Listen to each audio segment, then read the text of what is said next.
Nonprofits reward self-abandonment. A lot of people who care about justice, equity, fairness mistake being a martyr, doing what is right. I have struggled with this myself. I am actually going to explain this using a recent mystery thriller that I read. I want to keep it as not graphic as possible. This is just how my brain works. Thank you for bringing this up. Because you may not realize you're being a martyr. You could be being tricked into it. If you're new here, I'm Dr. Anna Kolschman. I research the unwritten rules of work for the working class and neurodivergence. I've been researching this for over a decade. Everything from small women-owned business to big four firms, local government to federal government, community college to Ivy League university. I have a Ph.D. and I still read a fiction book every single night before I go to bed. Been reading some of Karen Slaughter's work lately because I do love thrillers. I love books written by women. A lot of thrillers are written by men and they just do not, they seem like more of a fantasy to me, something I can relate to. And Karen Slaughter's work is very graphic. She very intentionally shows violence against women. So exercise caution there. However, in this book in particular, False Witness, the way she demonstrated how abusers make you feel like you're the only one was phenomenal. Probably going to be some spoilers in this, so go away if otherwise. I'm going to try not to spoil too much. So essentially, the story is about two sisters who unalive someone who was essaying them. He did attack them. It wasn't just out of nothing. And he had been essaying one of the sisters for months, who was babysitting his child. This book goes through, it has like different time settings, right? Like when they're children and then now as adults, when, for reasons I'm not going to say, this comes back into their lives. And something you see throughout the story, how many women that man essayed. And all of them didn't realize or even think about the others because they thought they were the only ones. And you hear the dialogue of the characters saying, he made me feel special. He made me feel like the only one. He made me feel like I had to, because it wasn't that he had an attraction towards children. No, it was just me. And I was the one tormenting him, and I was the one who had to fulfill his needs. And then there was so much shame that they also had that they hid it. I realize this is like a much more extreme example when children are abused versus workers. I'm not conflating those as the same thing. But the way she showed this in the story is how abuse works. If it was normalized, if the abuser was transparent and other people knew there were other victims, they would not be able to do this as effectively. It is all about isolating and getting the victim to have a buy-in so that they blame themselves and they think they're the only one.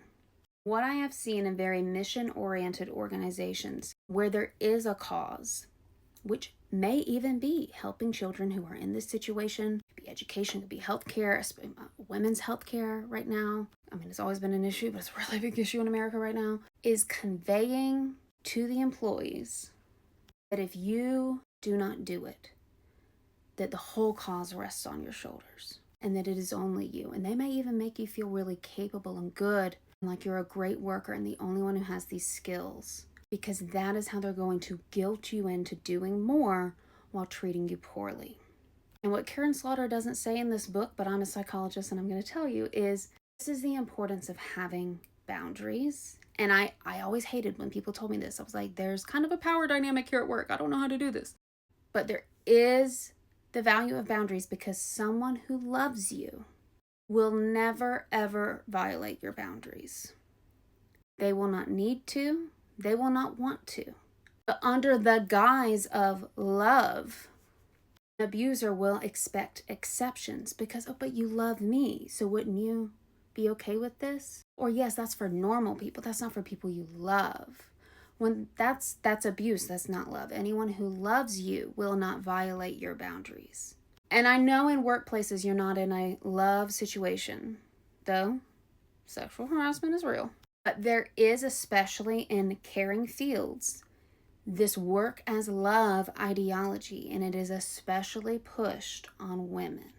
That you should do it for love of the cause or for love of the children, if that's who the organization is supposed to be serving. Love for refugees, love for education, healthcare, etc. And it gets dangled as we get to abuse. You have to abandon yourself because, yes, if this was a regular corporate job, then you could say no, but this is a real cause. And without you violating your boundaries, how would we possibly do it? And that is always a giant red flag. My coaching program, Unwritten Rules Bootcamp, I have a module where I focus on delegating and prioritizing tasks. Because a lot of people, especially if they have been abused in a work environment, do struggle with delegating tasks because either they're afraid that if they don't do it, they're going to get in trouble. But an unwritten rule of moving up the career ladder and into leadership is that you have to learn how to delegate more. Or they've been abused and they don't want to be the boss that they perceive as shirking everything off on everybody else. But what is often part of this trap is being a martyr instead of actually being a builder. Being a martyr is taking the entire weight of the issue, putting it on your back, drowning because of it. And martyrs cannot actually build anything. Martyrs do not help solve the issue. They pay very high consequences and see very little results. They get the moral high ground of, well, I never engaged in a system that was harmful, or I never compromised my values. I'm not telling you to compromise values or hold harmful systems, but I am telling you the people who learn how to build another path, who learn how to climb the ladder and leave the door open below them so that other people can climb the ladder too, those people aren't martyrs. Those are people who deeply understand these systems, who have their boundaries and know how to set them, who respect other people's boundaries, and who build something new because they're not drowning. For context, I was raised Catholic. We prayed, we were told to pray daily for the strength to be a martyr. This can be a hard pill to swallow for some. I know.